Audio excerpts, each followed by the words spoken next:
I want you to imagine this. You're having fun with your friends, playing games, laughing, having a good time, when suddenly,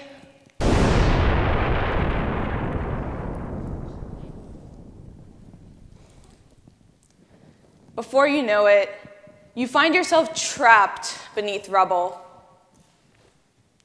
When you are finally pulled out of the rubble, about an hour or so later, you are taken to an ambulance, blood dripping from all over your face. You're completely numb, physically and mentally, not knowing what had just happened to you or the people you love. A picture is worth 1,000 words. Today, we have extremely short attention spans. One day, images like this flood our news feeds. But only a few short days later, we completely forget about them. Does anyone even remember his name? His name is Umran. We talk about caring for a Syrian child, but then find ourselves debating whether or not refugees should be considered human. At times, we call for charity, but then become so obsessed over the minutiae in our daily lives. This is the type of neglect refugees have been facing on a daily basis. And in the case of Syria, for the past 6 years since the Syrian conflict first started. Today, according to the United Nations Commission for Refugees, Syrian children are half of the victims of the Syrian conflict, young civilians that had nothing to do with the conflict itself. Think about that for a moment. In an age of our so-called humanity, we are living in a world where the youngest amongst us are the victims of violence. For me, that picture from Imran meant something more than just another scene from war-torn Syria.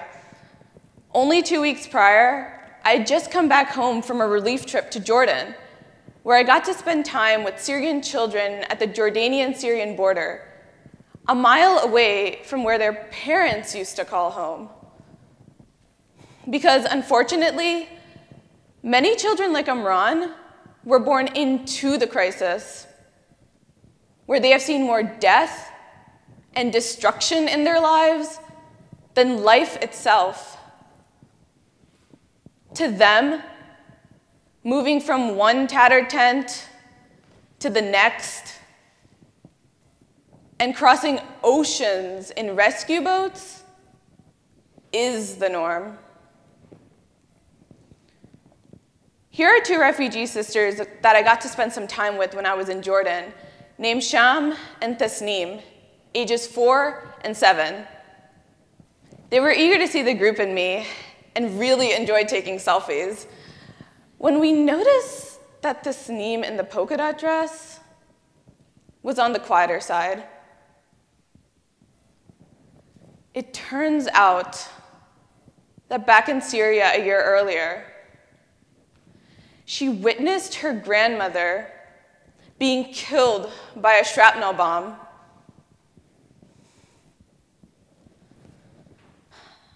As a result, she was traumatized, leading her not to speak for about a year. As I can attest to, it is so easy to fall prey to analysis paralysis and become hopeless seeing the rising death and injury statistics, as well as the gruesome pictures, 6 years later on the ongoing Syrian refugee crisis. And it especially hits you when you see it in person. Because the sad part is that after I played with the kids for just an hour, and after they clung onto me and cried as I loaded the bus to say goodbye, I could choose to pretend that I did not just witness their suffering. Like here, where we can just stop paying attention to the news, or something else goes viral now, and we move on, overlooking the most horrific human rights catastrophe of our lives. However, we as youth can change that. Martin Luther King Jr. once said that change comes from a committed minority. As youth, we are a minority, but we have a great sphere of influence. And yes, that includes, but should not be limited to using social media to further causes such as these.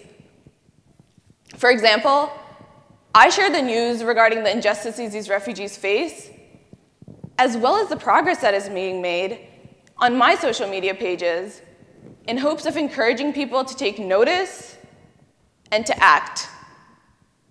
However, what's important is that we must be careful not to fall into slacktivism, feeling like we are making a real difference through social media alone, because frankly, it can only go so far. I live here in Lancaster County, Pennsylvania, recently named the refugee capital of the United States by BBC News. However, there are refugees in many parts of America and the world, and so what can we do to help?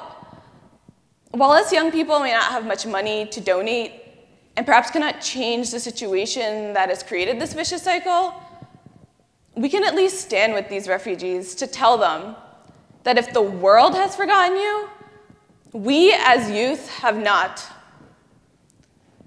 We can tell them that you are just as valuable of a young human being as we are. We can also smile at them, spend time with them rather than having them feel alone. We can work together to help them be at home and include them in our communities. We can befriend them. While it's definitely an eye-opening experience, I'm not asking for everyone to go see refugees overseas. I'm saying you can make a difference right here in your hometown. Here's how. See what help your local refugee agency needs. When I did, I found that they had very basic needs, including needing help at a potluck dinner, checking in on a family every so often, taking kids on an outing, or tutoring English. These are all activities that most all of us can do. And while they take just a little of our time, they can make a big difference in their lives. Because there was a time when they were living their lives peacefully and never imagined that they'd be in the situation that they're sitting in today.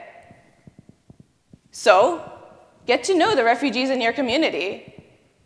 I mean, isn't that what you would want them to do for you if you were in their shoes? One of the most important things that I've learned through working with refugees here in Lancaster and through my trip is that while they appreciate our financial support, they would appreciate our time and our understanding. They want us to be a voice in exposing their story to the world.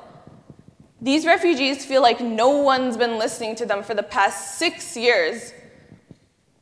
The refugees that I have met are more than willing to share their stories with me, not to complain, but because of the privilege I have as an American. And so you, we should all be doing something about this. We need to denormalize the extreme suffering millions of people around the world are going through. See, raising money is good, but we need to move beyond that. Each one of us needs to really commit ourselves, especially as young people, in whatever way we can, and find our role in alleviating the suffering around us. Even if we cannot change the situation, moving forward, we can educate ourselves, use our spheres of influence to amplify the refugees' voices on a consistent basis, reach out to those in positions of power, or simply spend time with refugees in our own backyards. Because we cannot wait for another picture of an injured or dead child to act. These are actual people, youth, just like us. With your help, my help, our help, we can make a big difference in their lives. Once we do, we will see the change that we are making.